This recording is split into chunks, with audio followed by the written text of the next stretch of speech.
시동을 딱 했는데 안 켜지는 거예요. 그래서 제가 속으로 생각을 했어요. 내가 목사인데 제법 내가 믿음이 있다고 남들도 조금 얘기하고 저도 조금 믿음이 있다라고 생각했는데 이게 안 걸리면 이게 망신인 거지요.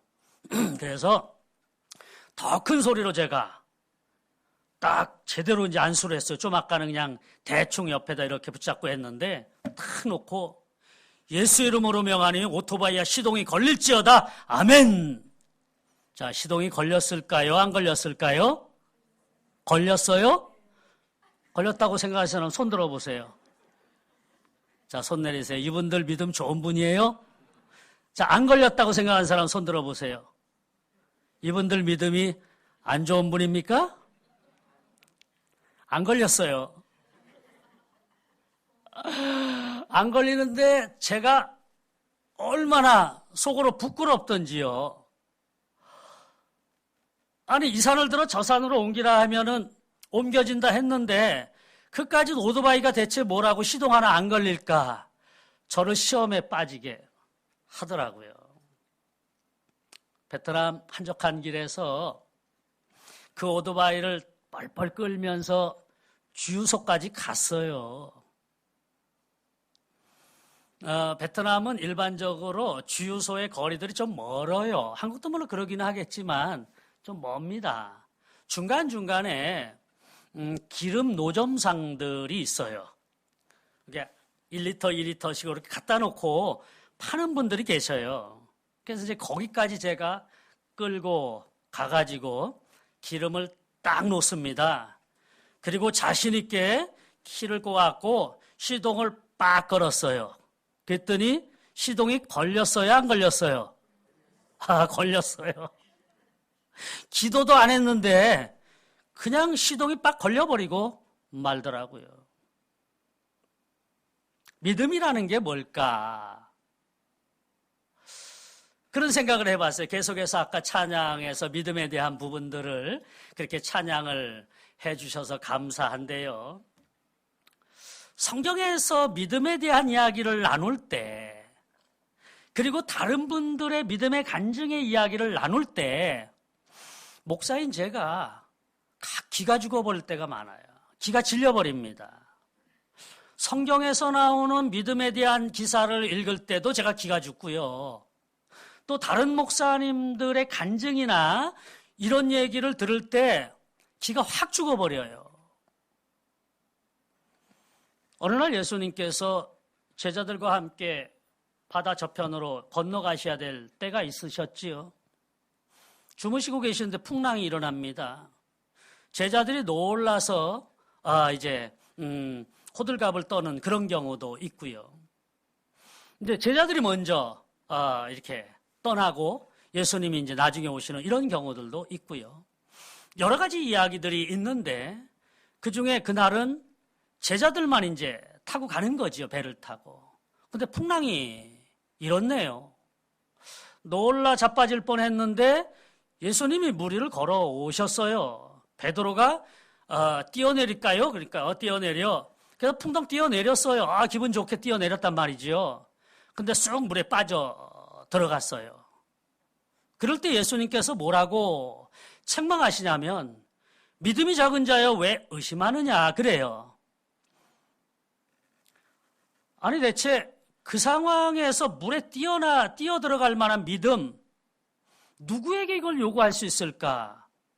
목사인 제가 도저히 거기 뛰어 들어가지 못해요. 베드로의 경우를 통해서 이미 제가 성경을 알았는데 제가 그 똑같은 상황이라면 제가 거기 뛰어 들어갈 자신 없습니다.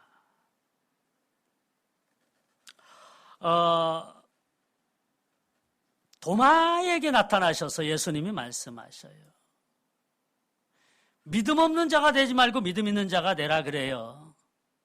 예수님 돌아가셨어요. 도마가 얼마나 허탈했어요. 사실은 상식이 벗어난 일이에요. 예수님이 나타나셨음에도 불구하고 돌아가신 것을 두 눈으로 본 도마의 입장에서는 믿을 수가 없는 거예요. 근데 예수님이 뭐라고 도마에게 말씀하시냐 하면 믿음 없는 사람이 되지 말고 믿는 자가 되라 그래요. 예수님이 만약에 내가 그 상태에서 도마였다면 나도 도마하고 똑같이 책망받았을 것 같아요. 대체 성경에 나오는 믿음의 기사들을 볼 때에 목사인 제가 기가 확 질려버려요. 나는 이럴 수 있을까? 이 산을 들어 저 산에 옮기라 하면 옮겨질 것이요. 뭐 그러면서 말씀을 하시는데 대체 나는 오토바이 시동도 하나 못 걸는데 이게 무슨 믿음의 사람인가? 라고 생각하면서 믿음에 대한 생각을 한번 다시 정립해보는 기회들을 갖게 되었습니다. 믿음이란 뭘까? 성경에서 믿음을 책망받는 그런 기사들도 나오지만 믿음을 칭찬받는 경우들도 나와요. 마태복음 15장에 보면 가나안 여인의 믿음이 있지요. 딸이 귀신 들렸습니다. 예수님께 나와서 딸 좀 고쳐주세요. 그러면서 막 떼를 쓰잖아요. 그자 예수님이 뭐 이런저런 말씀으로 무시해도 그저 개도 뭐 주인의 밥상에서 떨어지는 부스러기를 먹는데 좀 주세요. 그럴 때 예수님이 뭐라고 말씀하십니까? 여자여 내 믿음이 크도다 그래요. 또 혈류병으로 앓는 여인의 믿음에 대해서 마가복음 5장에 기록이 되어 있는데요. 옷에 예수님이 지나가시는 곳에 옷에 손으로 옷을 만져요. 그리고 나았단 말이에요. 그랬을 때 그 여인에 대해서 예수님이 뭐라고 말씀하시냐면 내 믿음이 너를 구원하였으니 평안히 가라 라고 그렇게 말씀을 하셔요. 백부장의 믿음이 오는 이제 본문의 말씀이잖아요. 백부장의 믿음, 이스라엘에게서 이만한 믿음을 만나보지 못했다. 대단한 칭찬이거든요. 근데 제가 볼 때 가나안 여인이나 혈류병 앓는 그 여인이나 백부장이나 뭐 대단한 것 같지 않아요. 어찌 보면 예수님이 좀 리액션을 크게 하셨지 않을까 할 정도로 과하게 칭찬을 하신단 말이죠. 대체 뭘까? 나는 그러한 믿음을 과연 가지고 있나? 내가 그 성경 속으로 쑥 들어가 갖고 그 사람들이 되어서 예수님을 그 시간에 만났다면 나는 과연 예수님 앞에 믿음이 있는 자라고 칭찬받을 자격이 있을까? 이런 생각을 해보니까 제가 그만 기가 질려버리다라는 말씀이에요. 좀 과하다 싶어요. 대체 믿음이 뭘까? 오늘 본문을 한번 본문 속으로 들어가 보도록 합니다.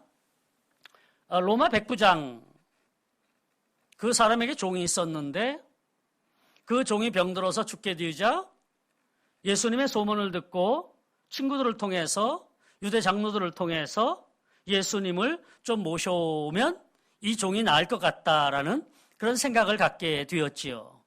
예수님이 그 집으로 가시는 도중에 우리 집에 들어오시는 것을 내가 참 우리 초라한 제 자신이 예수님같이 위대한 분을 모시기가 좀 어렵습니다. 뭐 이제 그러는 거예요. 그러면서 말씀만 해주시면 제 종이 낫겠습니다. 그리고 그것을 예수님이 크게 칭찬하신 거지요.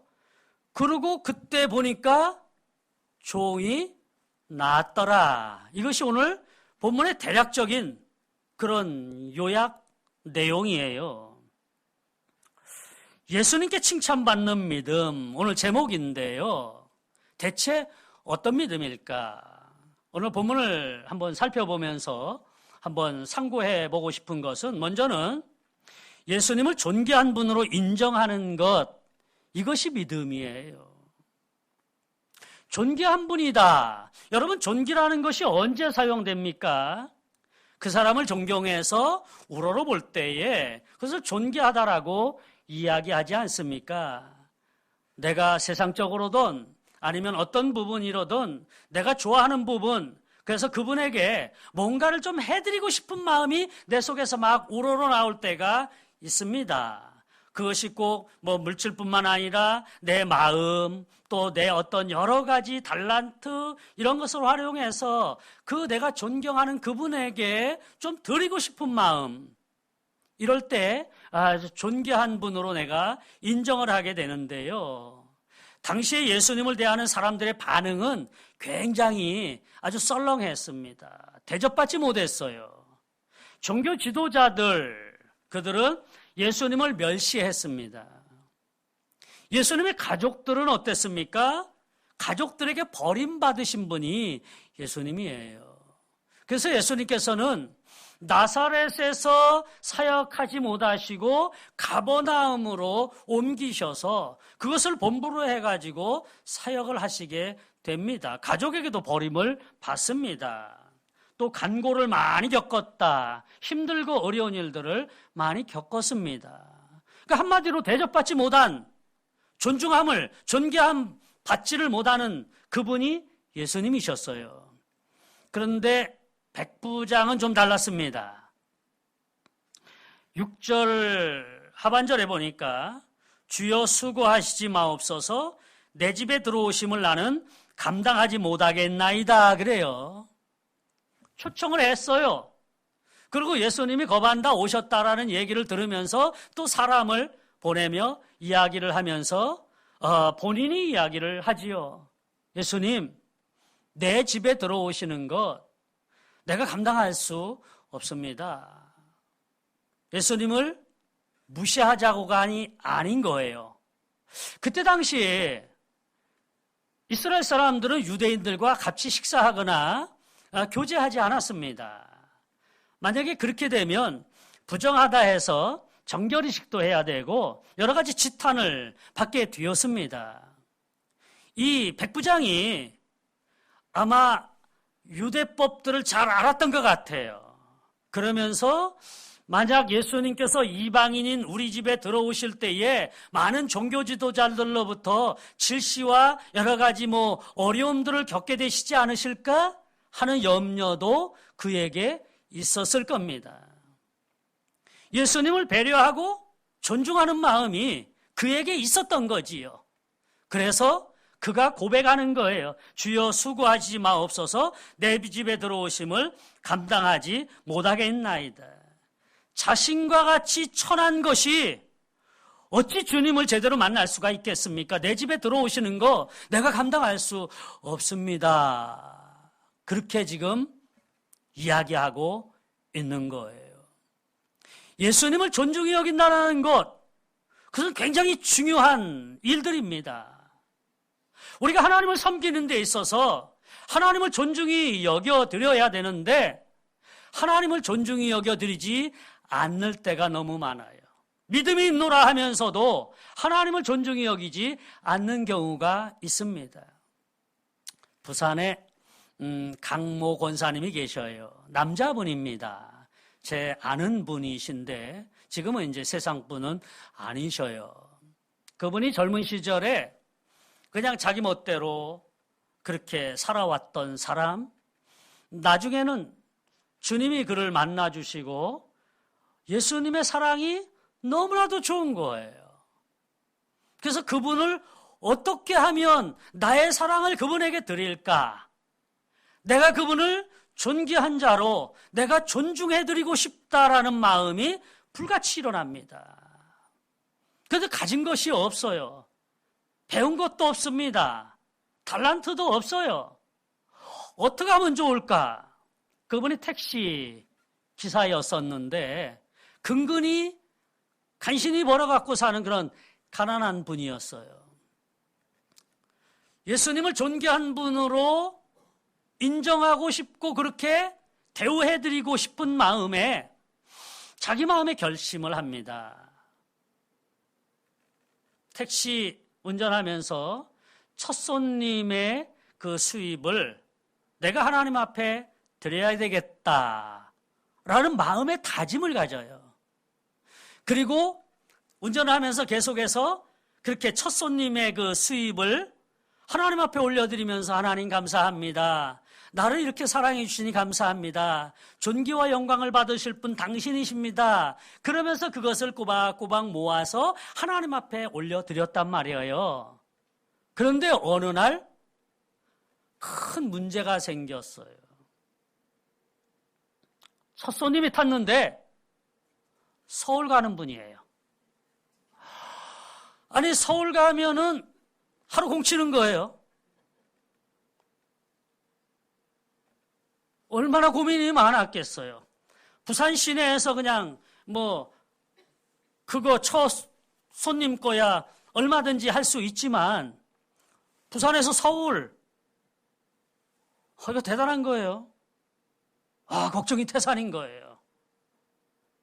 하루 일을 다 하나님 앞에 드려야 되고 자기는 공쳐야 되는 건데 너무나도 너무나도 고민이 되는 거예요. 어땠을까요? 그분이 하나님을 존귀한 자로 당신의 그 첫 손님의 수입을 하나님 앞에 드렸을까요? 아니면 슬쩍 그냥 입 닦았을까요? 이렇게 입 닦았을까요? 또 한번 물어봅시다. 어땠을 것 같아요? 드렸을까요? 자, 들었다고 하면 손 들어보세요. 자, 손 내리세요. 안 드렸을 것 같다. 손 들어보세요. 믿음 엄청 좋아요. 우리 최소림 목사님의 그 교육을 잘 받으셔가지고 믿음 엄청 좋습니다. 그렇습니다. 그분은요, 그것을 하나님 앞에 드렸어요. 하나님을 존귀한 분으로 인정하는 순간 당신의 약속을 어길 수가 없었습니다. 아무리 그게 귀해도 당신을 사랑해 주신 예수 그리스도, 그분을 존귀한 자로 인정하고 하나님 앞에 약속을 한 거예요. 그래서 그것을 다 드렸습니다.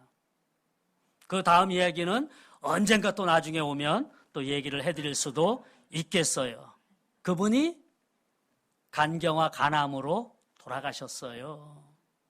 이 정도 됐으면, 그렇게 하나님을 존귀한 자로 여기고 했으면 평안하게 인생을 살다가 돌아가셔야 되는데 고통 가운데, 암이라는 게 그렇게 고통스럽다고 얘기해요. 저는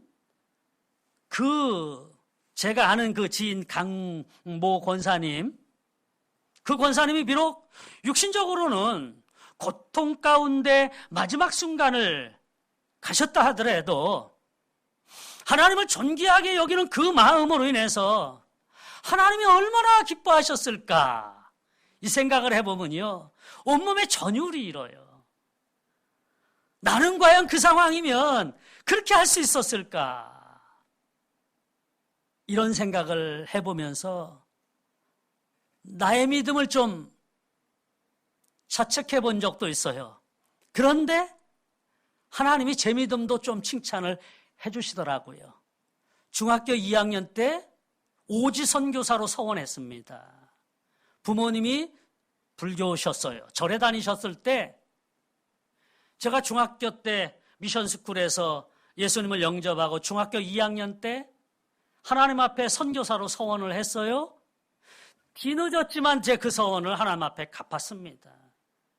하나님을 존귀한 자로 인정하고 내가 나를 구원해 주신 예수 그리스도, 그분 감사합니다. 나같이 미천하고 천한 자를 하나님께서 구원해 주셨는데 뒤늦었지만, 좀 늦게 제가 선교사로 갔는데요, 뒤늦었지만 하나님 앞에 저도 약속을 지킨, 나름대로 믿음이 조금 말할 수 있는 사람, 그 사람이 되었다라는 것이지요. 믿음이란 뭡니까? 손해보는 것 같은 상황 속에서도 주님을 존귀히 여기는 마음으로 주님과의 약속을 지키는 거예요.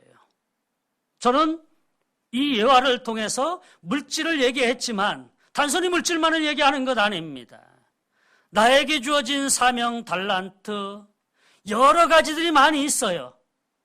하나님과 예배 시간, 하나님 앞에 성경 읽겠다고 했던 시간들, 구제하고 선교하고 나누겠다라는 마음들, 하나님과 약속이 있습니다. 그 약속을 지켜내는 것, 그것이 믿음이에요. 사랑하시는 성도 여러분, 믿음을 거창하게 얘기하지 마세요. 여러분이 하나님을 존귀한 자로 여기고 그래서 하나님과의 약속을 철저히 지키겠노라고 어렵고 힘든 상황에서라도 그 약속 붙잡고 나아가겠노라고 다짐하는 사람들, 그 사람들이 믿음의 사람이심을 여러분이 믿으시기를 바라겠습니다. 또한 예수님께 칭찬받는 믿음이요, 예수님을 능력 있는 분으로 인정하는 거예요. 예수님이 존귀한 분으로 인정하는 것, 그리고 예수님을 능력 있는 분으로 인정하는 겁니다. 우리들이 예수님의 능력을 인정하든 안 하든 그분의 능력은 동일해요. 우리들이 그분이 능력이 없어, 그분이 능력이 많아, 그거와 상관없이 예수님은 능력 있으신 분인데 우리가 그 능력을 인정할 때 그분의 능력이 우리 것이 돼요. 그래서 그 능력을 인정해 드리는 것이 믿음이다라는 것이지요. 바리새인과 서기관들은 수없는 기적과 이적을 예수님께서 행하셨음에도 불구하고 예수님의 능력을 인정하지 않았어요. 바알세불 귀신의 왕이 들렸는가 봐. 들렸어. 이렇게 그냥 폄하해버리고 말았습니다. 그러나 백부장, 그는 그렇게 이야기하지 않아요.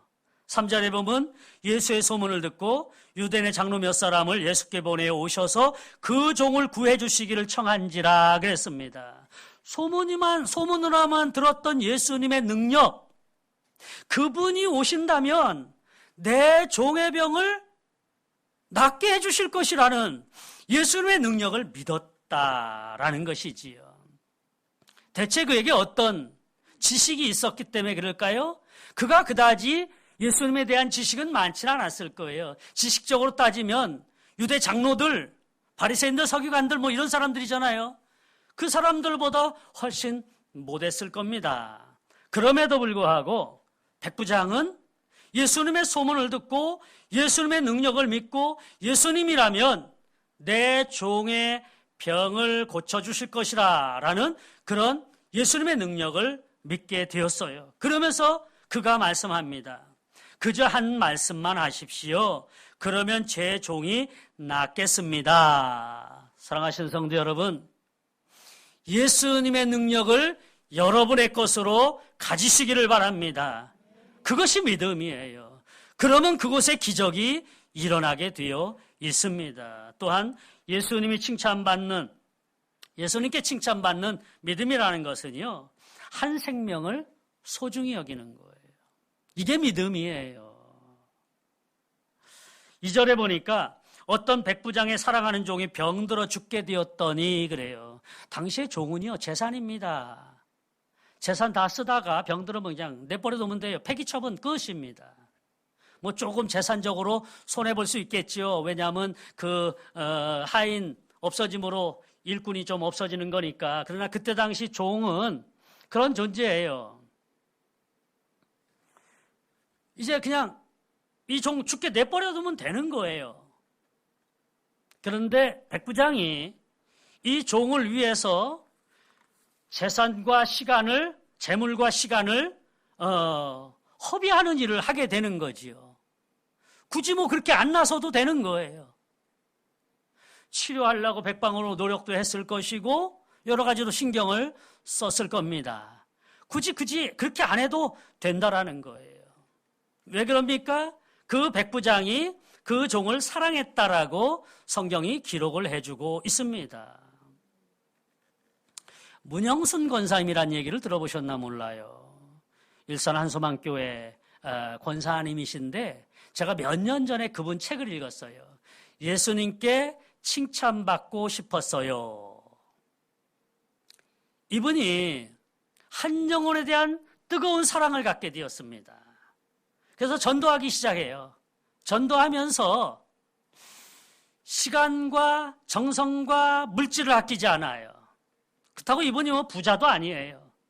그럼에도 불구하고 시마다 때마다 사람들에게 전도하면서 차도 마시게 하고 뭐 밥도 사주고 자기 집 앞에 있는 조그만 채마밭에서 이런 요런 알타리 비슷한 것들, 요런 것들 솎아가지고 김치 만들어서 나눠주기도 하고 이런 일들을 하시더라고요. 그러면서 그분이 하는 얘기가 예수님께 칭찬받고 싶었어요. 그러면서 한 영혼에 대한 아주 굉장한 사랑을 나타내주고 있습니다. 그분이 뭐라고 말씀하냐 하면 전도가 어렵다고요? 한 영혼에 대한 사랑만 있으면 됩니다. 사랑하시는 성은교회 성도 여러분, 여러분이 믿음이 있다라고 말씀하신다면 여러분들이 한 영혼에 대한 사랑을 가져야 돼요. 이 주변에 죽어가는 영혼을 향한 그 마음을 가져야 돼요. 이것이 믿음이에요. 그 마음도 없으면서 내 믿음 얼마네 라고 뻐길 필요 하나도 없습니다. 여러분이 한 영혼에 대한 사랑이 있다면 죽어가온 그 영혼들을 향한 그 마음으로 전도해 와야 됩니다. 여러분의 가족도, 일가 친척도, 주변에 만나는 분들도 여러분이 그 사람들에 대한 안타까운 마음을 가질 수 있어야 됩니다. 이것이 사랑, 이것이 믿음이에요. 모쪼록 여러분들이 이 믿음을 소유하게 되시기를 주님의 이름으로 축복합니다. 뿐만 아니라 예수님께 칭찬받는 믿음은요, 자신의 자리에서 헌신하는 것이 믿음이에요. 8절에 보니까 나도 남의 수하에 든 사람이요 내 아래에도 병사가 있으니, 이 사람은요 중간관리자예요. 자기 위에도 높은 사람이 있어요. 자기 밑에도 부하들 100여 명 있습니다. 이런 사람의 위치인 거예요. 이 사람이 뭐라고 고백하냐 하면 나도 남의 수하에 있는 자로서 누가 나에게 명령하면 나도 듣습니다. 또한 내 밑에도 내 부하들이 있어서 내가 명령하면 그들이 듣습니다. 자기 자리를 철저하게 아는 사람이에요.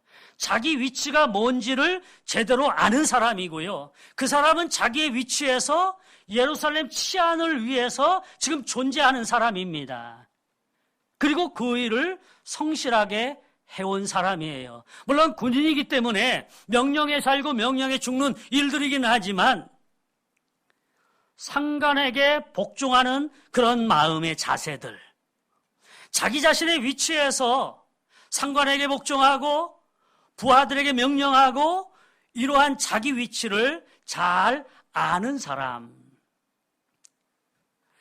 백부장은 자신의 부하들이 자신의 명령이 절대적으로 헌신한 것 같이 자신도 절대적으로 상관에게 헌신하는 사람이라는 거예요. 맡겨준 일을 잘 감당한다라는 거예요. 그것이 믿음입니다.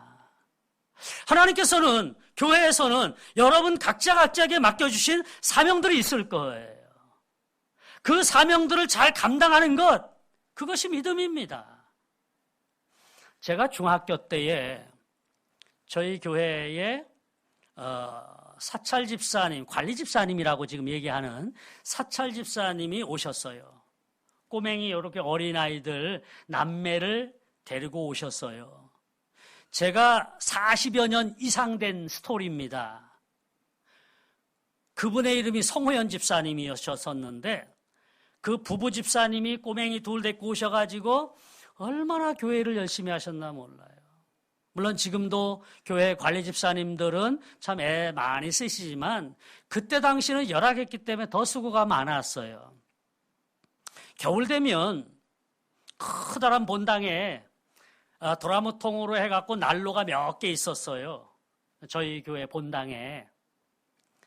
거기에 장작을 다 패가지고 날르시는 일 혼자 다 하셨어요. 물론 여자 집사님도 같이 제 거 아닌데 썼습니다. 미안합니다. 제 거 여기 있는데 죄송해요. 빠세요.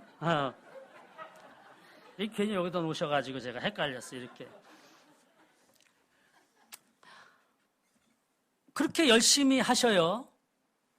여름 되면 저희 교회가 지하실도 있었고 약간 지대가 약간 저지대여서 비가 그 교육관 그 지하로 이렇게 스며 넘치는 거예요. 겨울 되면 뭐 눈치 오는 일 뭐 예사고, 교회 주변으로 낙엽들, 가을에 떨어지면 낙엽들 썰어야 되고 뭐 이런 일들을 혼자고만 다 하시는 거예요. 그때 제가 중학교 회장이었었는데 저희 친구들하고 그 사찰 집사님을 참 많이도 도와드렸어요. 겨울에는 그저 기회만 되면 교회 모여가지고 그거 장작 날라서 본당에다 다 날라드리고 눈 치우고, 여름에는 물 보내는 거 같이 해고, 이것을 제가 했어요. 그러면서 그 집사님의 모습 속에서 예수님의 모습을 제가 발견을 했습니다. 어린 마음이에요. 신앙에 정서적으로 굉장히 예민한 그 시기거든요. 그럴 때에 그 성집사님, 지금 40여 년 이상, 45년 이상 이렇게 된 시기인데도 불구하고 지금도 그분의 이름이 기억나요. 성호연 집사님이라고. 그런데 그분의 모습을 보면서 제가 어떤 다짐을 했냐면, 하나님, 제가 사찰 목사 되겠습니다라고 얘기했어요.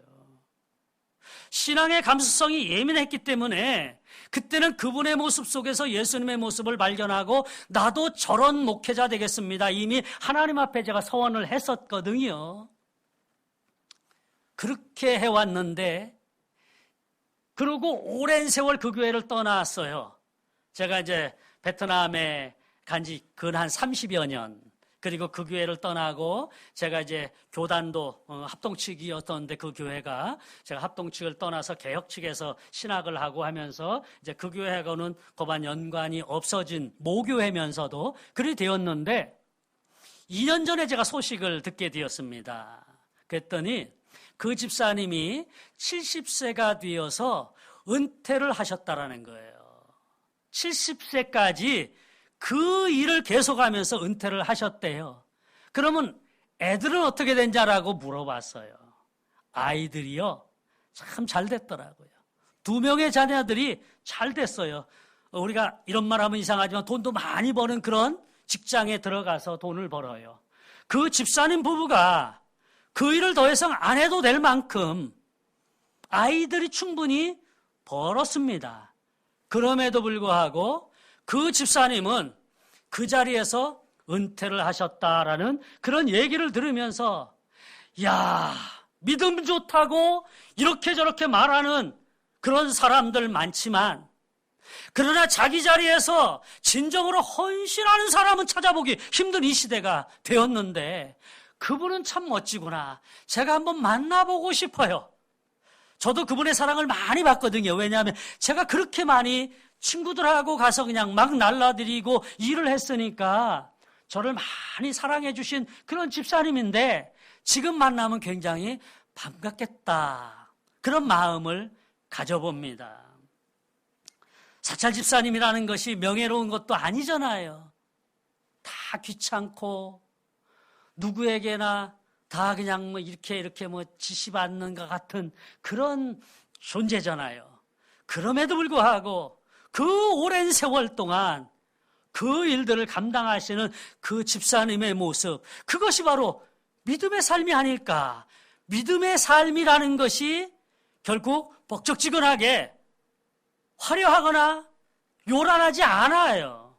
그런데 우리는 믿음 그러면 뭔가 산을 옮길 만한 믿음이 있어야 되는 것이고, 병자에게 손을 얹어가지고 그 병자가 나아야 되는 것이고, 오토바이 기름 채우면 될 걸 가지고 거기다가 안수해가지고 시동 걸릴지어다 할렐루야 한달, 그것이 무슨 믿음이겠나, 이런 생각을 해봅니다. 산을 옮길 만한, 폭풍우를 잔잔케 할 만한 믿음이 없어도 돼요. 복잡하지도 않아요. 거창하지도 않습니다. 예수님의 능력을, 그러가 존귀한 분임을 인정하면 되는 거예요. 그리고 그분과의 작은 약속이라도 지키려고 애쓰는 것, 이것이 믿음이고요. 또한 한 영혼을 사랑해서 자신의 사명에 헌신하는 것, 이것이 믿음입니다. 사랑하시는 성도 여러분, 믿음에 대한 관점을 다시 한번 정립해 보시면서 과연 나에게 어떤 부분이 있고 나에게 어떤 부분이 부족한가? 오늘 말씀을 짧게 마치겠습니다마는 여러분들이 깊이 묵상하시면서 내가 하나님께서 맡겨주신 사명, 내 자리에서 충성스럽게 감당하겠습니다 라고 다짐하시는 저와 여러분들이 되시기를 주님의 이름으로 축복합니다. 이 시간에 같이